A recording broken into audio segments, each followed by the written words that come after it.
Hello and welcome to yet another tutorial by Davies Media Design. My name is Michael Davies, and in today's tutorial I'll be showing you how to create a monochromatic collage such as this one you see here. I'll be using GIMP version 2.10.18, which is the latest version of GIMP at the time of this tutorial. But of course, before I get into that, I want to direct you guys over to my website at daviesmediadesign.com. As always, I have tons of GIMP and Inkscape tutorials on here, as well as my GIMP Book of Layers and GIMP and Inkscape help articles, so definitely check that out. You can enroll in my GIMP 2.10 Masterclass from beginner to pro photo editing on Udemy. You can enroll in any of my Skillshare classes by visiting gimpschool.com, and you can get more with a premium membership to Davies Media Design. Your premium membership includes access to things like my GIMP Help Center app, ebooks like my GIMP Book of Layers, and exclusive content not found on YouTube. You can start your subscription off with a 7-day free trial, and I'll include a link to this as well as all the relevant links from this tutorial in the description of the video. So I'll be using a series of free stock photos for this tutorial today. Here's the first one. You can just click the free download button here. I went with the original size. This is on Pexels, by the way. And then I also used these 3 landscape photos. For these ones, I went with the 1920 size for all 3. So I'll include links to these in the description. But once again, here is the final photo. As you can see, we erased the background here. We made everything the same purple color. That's the monochromatic look. And we've added some graphic design elements here, some masking of the photo, and some lines here. I'll be going through the steps for this tutorial in a way that beginners can understand. So let's start off here by opening up our first photo. So inside of GIMP, just go to File, Open, and find that photo of the girl walking next to the taxi. So this photo here, or I guess it's not a taxi, it's just a Fiat or something like that. So the first thing I did is I right-clicked on here and I went to Add Alpha Channel. That's going to add a layer of transparency behind our photo. Then I'll need to add a layer mask, so I'll right-click on here and go to Add Layer Mask. And under Initialize Layer Mask 2, I'll choose White Full Opacity and click Add. Then what I did was I grabbed my paintbrush tool and a black color, and you want to increase the size of your brush to a pretty decent size to start with, and you can also just go with a hardness of 100 for this. And so what I did, I actually used a Wacom tablet for this, but I'll just show you guys quickly with the mouse, is I went around and deleted the larger portions here, like so, using a nice large brush. And then hold Control, use the mouse wheel to zoom in. You can decrease the size of your brush, and I just kept the brush at a hardness of 100 the whole time.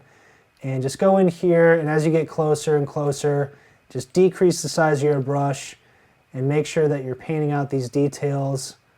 So spend a decent amount of time on these details. And as I mentioned, I'm not going to go through all this right now. Feel free to pause the video if you need to erase the background on your photo before the next portion. But hold Control and zoom out. Once I finished erasing this with the layer mask, the next thing I did was hit Shift-C on my keyboard. That will grab the crop tool over here in the toolbox.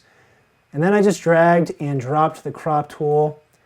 And you'll see over here I have my guide set to center lines in here. It is set to no guides by default, but I went with center lines just to make sure this was fairly centered up. And you can crop out as much or as little as you want. It doesn't really matter. So just click to crop. So of course I got rid of the entire background. Here was the final result. So you can see I cropped this pretty tight and spent a lot of time making sure that I erased the details that needed to be erased. Not a perfect job by any means, but I definitely spent a decent amount of time on that. Once you have your background erased, the next thing you'll want to do is create a new composition. So to do this, I'll come over here and go to File, New. And here I'm going to go with a 4:5 aspect ratio, which is just 1080 by 1350. And I'll click OK. So here is our composition. Let's bring in the photo of the model. So here it is. I'm just going to click and drag the top tab here. Come over here to this tab, hover over it until it selects it, and then drag my mouse on top of the canvas here and release. There's the photo of the model, and it's way too big obviously, but we're not sure how small we need to scale this thing because we don't have any reference. So what I need to do is import the background photo we're going to use. The first background photo is going to be that beach walk photo, so I'll import that first. So come over here, here's that photo of the beach. Click and drag this over here to this tab, and drag it on top of the canvas and release. So I'll have to scale this first, so I'll hit Shift S, that'll grab my scale tool. I'm just going to scale this up until it not only covers the boundary of the canvas, but also just sort of fits the composition, the size I want it to be in the composition. So I'll just reposition this like so, and I'll hit scale. So now I'll drag and drop this below the first layer we had of the model. And let me just rename these real quick. So I'll double click and rename this beach. Double click, rename this model, the enter key. So now on the model layer, I'll hit Shift S. And I'm just going to drag this inwards. Make sure your little chain icon is linked here, by the way. That'll maintain the aspect ratio of the original image as you bring it in, and that keeps it from looking warped. So I'll just scale this down to about right here. Maybe I'll go a little larger, and I'll click scale. Next, I'll bring in our first graphical element, which is going to be that circle. So I'll start by coming over here and grabbing the ellipse select tool. And I'm going to draw the ellipse towards the center, but I'll hold the Control key and the Shift key. So the Control key will draw it from the middle, and the Shift key will maintain an aspect ratio of 1:1. So a fixed aspect ratio. And I'll go with about right there for now. And I'll click in the middle and just drag this to change the location of it. So right there is looking pretty good. Now I'll need to fill this in with the color, so I'll create a new layer, and I'll just name this circle. Make sure this is filled with transparency and click OK. I'll hit Shift B on my keyboard. That will grab my bucket fill tool. And now I'll come over here and click on my foreground color. I've got a color pre-selected here, so I'm just going to be using this color, which is a purplish color obviously, and then this yellow color here. So all you need to do is just type in this HTML notation in GIMP. So type that number in right here. It's numbers and letters, and click OK. So I've got my bucket fill tool, and I'm just going to fill it in here, fill the circle in on my circle layer, and hit Control Shift A to deselect it. So our circle's filled in, but we're not sure whether or not this is actually centered. So first I'm going to go to Layer, Crop to Content. That'll crop that layer down. If I hit the Q key on my keyboard, that will grab my alignment tool. So now I'll click on this circle with the alignment tool. Make sure this is set to relative to image. This is my tool options for the alignment tool. And now I'm just going to center this both vertically and horizontally to the page. That's nice and centered, so I'll bring the circle layer below the model layer, and there we go. So you may have remembered that the original composition had a photo inside this circle, so that's the next step. So the photo was this photo here of this sort of desolate landscape. So I'm just going to click and drag this over to our composition, hover it on top of the canvas and release. And I'll alt click on this circle layer so I can see where the background image is relative to that circle. I'll hit the M key on my keyboard. And by the way, make sure your move tool is set to layer. Mine's set to path right now. You'll see why that is a little bit later on. But using the move tool on this sort of desert photo layer, we're going to reposition this like so based on the selection area. Now I'll come over here, let's rename this layer Desert, hit the Enter key, and now we're going to add a layer mask and just mask everything that's going outside the circle that we have selected. So right click, go to Add Layer Mask, and under Initialize Layer Mask 2, I'll choose Selection and click Add. That will mask everything outside the circle selection area. So I'll hit Control Shift A.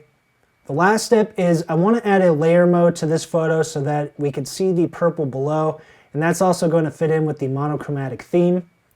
So clicking on this desert layer, come over here to the layer mode, and we're going to scroll down until we get to grain merge. So there it is, so I'll click on that, and there we have our photo. You can also increase or decrease the opacity if you want. I'm going to keep this set to 100 for now.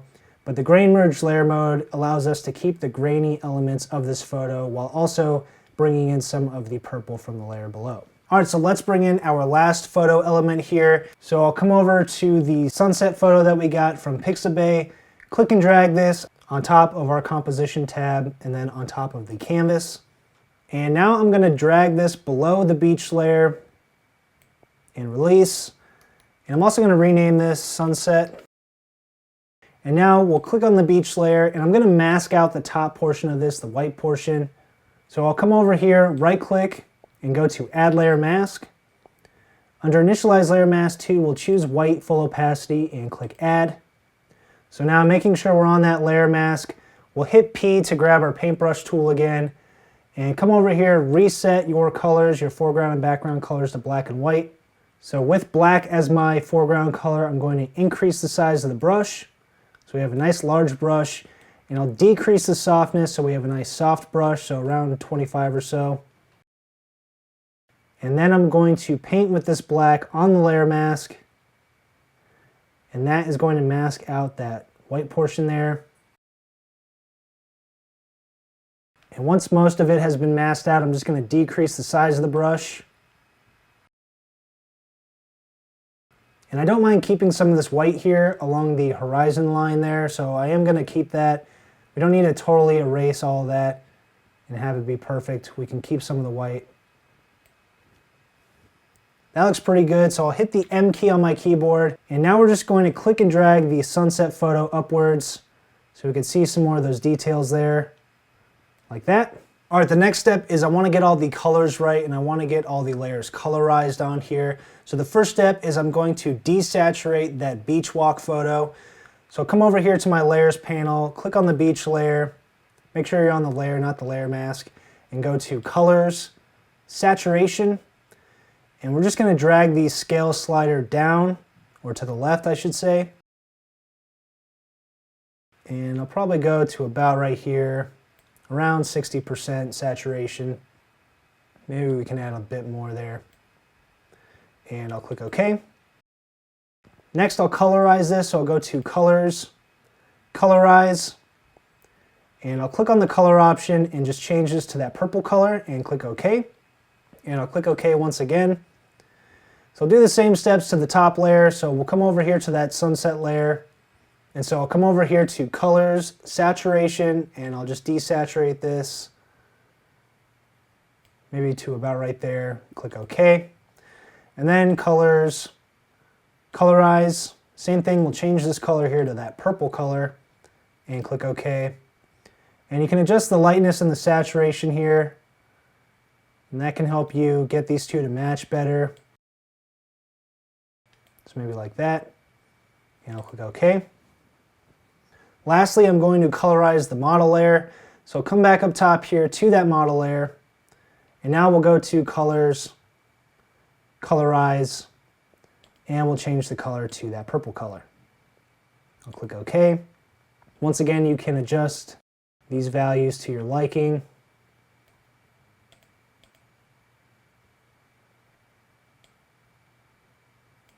I'll go with about right there, and I'll click OK. All right, so here we have our monochromatic composition. A few things you'll notice. Number one, the model doesn't stand out very well. Number two is there's just the circle behind her. It's not really playing into the scene. And finally, I will be adding the lines to this, which just adds a few more graphical elements here. So let's start this process by masking out the foot that's right here so it looks like she's walking out of the circle. So to do that, I'll come over here and Alt-click on the circle, and then Control-I, or go to Select, Invert. That will invert the selection area. And then making sure you're on that model layer still, right-click and go to Add Layer Mask. And we will go with White Full Opacity again and click Add. I'll hit the P key on my keyboard. Make sure my foreground color is still set to black. And you can just paint out that foot right there. So now it looks like it's inside the circle. So I'll hit Control-Shift-A to deselect that. Next, I'll add the lines behind the model, and I'm going to be doing that using the Paths tool. So come over here and grab the Paths tool from your toolbox, and come over here, and I suggest drawing the path on the far left side of the circle and going all the way across the full diameter of the circle there, like so. And you can adjust the angle of this. And so now we're going to draw multiple paths at the same angle, and to do that, the easiest way is to come over here to the Paths tab, and here is that path we just drew. So come over here and just duplicate this a few times. So right now we have 6 paths here. Next, I'll grab the Move tool, and I do need to shift click on these little eye icons here, the first one anyway, and that will unhide all these paths. And so we have the move tool selected. Make sure in your tool options this is set to move a path. And now I'm going to click and drag this path upwards like that, and I'm just going to do the same for all of these. And I do want to just make these look dynamic by making some of them stick out here a little more than others, and some will come in more like that. This one will bring all the way in. And I'll hit Control Z. So I just need one more path, so I'll just duplicate that and bring that one up here, just like that. So we can come back and adjust these however we want. All right, so once all of our paths are drawn, I'm going to come back here to the Layers panel, create a new layer, and we'll name this Path, and hit the Enter key. And we'll drag and drop this layer below the model layer, but above the circle layer and the desert layer. So once we're on that path layer, we'll come back to the Paths tool, and what I need to do is stroke this path, so I'll click on this icon here, which is the paint along the path icon. So here are my settings. I've got this set to a solid color, anti-aliasing, 5 pixel line width, and the line style is going to be set to just a solid line. So I'll hit stroke. So there is our first line. And now all I need to do is click on the next one and shift click on that icon. And if I hide this, you'll see that has the same settings. So I'll just go down the line, shift click. And then finally I can shift click on the eye icon and make sure we click on this last one to hide all these. So there's our lines. The next thing I want to do is I want to get rid of the part of the line sticking out here. So come over to the Layers panel, Alt click on that circle layer again, Control I to invert the selection, and making sure we're on the Paths layer, I'll hit the P key to grab my paintbrush and switch my color to black. And then I'll right click on this path layer, go to Add Layer Mask. Under Initialize Layer Mask 2, I'll choose White Full Opacity, click Add. And now we can just paint on the layer mask, and that will paint out those objects. So Control Shift A. So in the other photo, I also had these ends here that were sticking out black instead of white. If you wanted to do that, come to your path layer, duplicate that. Then you can go to Colors, Invert, and you'll see now the ends sticking out here are black, and I can hit Control Shift A to deselect the selection area, and we have that cool little effect going on there. All right, so most of our elements are now in our composition. I'm just going to add some final finishing touches here. The first one is going to be to add a bit of yellow to the model just so she stands out a bit against all of the monochromatic purple going on here. So to do that, I'll come up top here and create a new layer, and we'll name this Gradient. And let's name it Gradient 1. So now I'll come over here, click and hold the bucket fill tool to grab my gradient tool, or hit the G key. And I'll come over to my foreground color, and let's change this to that yellow color that I referenced at the beginning. So you can copy this HTML notation, and I'll click OK. Now I'll come over to my tool options and change the gradient itself to foreground to transparent. Make sure the shape is linear. And now on this gradient layer, I'm going to click and drag a gradient. We'll start with the top left corner there. And just so we can preview what's going on, I'm going to change the mode of this to soft light. So there it is. So you can see what this blend looks like here. So I like the way that looks, so I'll hit the Enter key. And now I'm going to add a second gradient, so I'm just going to create another layer, and we can name this one Gradient 2. Click OK. This gradient, I'm going to do the same colors, but I'm just going to do it from the bottom left. Like so. Hit the Enter key. And once again, we'll change this layer mode to soft light. So you can leave it like that if you want, or you could do what I did and mask out all the excess yellow here. So to do that, I want to create a mask from the model, and because we've already erased the background, I can Alt click on this layer, and that will create a selection around the model. And then I'll come over here to one of the gradient layers, doesn't matter which one, right click, go to Add Layer Mask, and this time we'll choose Selection, click Add. So that'll mask everything outside the selection area We'll do the same thing to this gradient, so right click, add layer mask, selection, click add, and I'll hit Control-Shift-A to deselect that. Of course you can see her foot there still has that outline and the yellow color inside of it. But I need to clean up this area anyway because I want to make it look like she's stepping outside the circle. So what I'll do is grab my paintbrush tool, switch this back to black and white, and I'm going to make this a nice soft brush here by turning down the hardness, and a pretty large brush as well.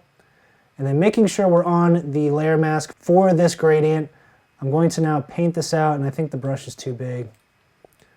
But I'll paint out that foot shape that was there, and I'm going to paint out some of the area creeping up the leg there, just so it looks like this part of the body is still inside of that circle there. And then I'm also going to decrease the opacity here and increase the size and just sort of paint out some of the yellow there. So let's stay on this layer actually and just paint some of that yellow out. Her foot's too yellow there, so I want to sort of even that out. Hold Control, zoom out. The last thing I want to do here is just add a little effect, and that's going to be a shadow that's going underneath her foot, so it does look like she's casting a shadow. So what I did for this is I'll come over here, Alt click on the model layer, and then I'll hit Shift F. That will grab my flip tool. We'll change the transform here in the tool options to selection. That'll flip this selection, and I'm going to change this to vertical for the direction. So I'll just click this once. That will flip that. I'll grab my move tool, make sure this is set to selection, and then we're just going to drag that selection down. And because we have a sunset happening over there, you can assume the shadows would probably be coming this way. So what I can also do is come over here, click and hold on the transform group and click perspective if you want to get serious with it. Make sure the transform is set to selection and then click on the selection, and you can just transform this so it looks kind of like the sun is hitting it weird. I'm not going to do this part perfectly, but something like that, and I'll click transform.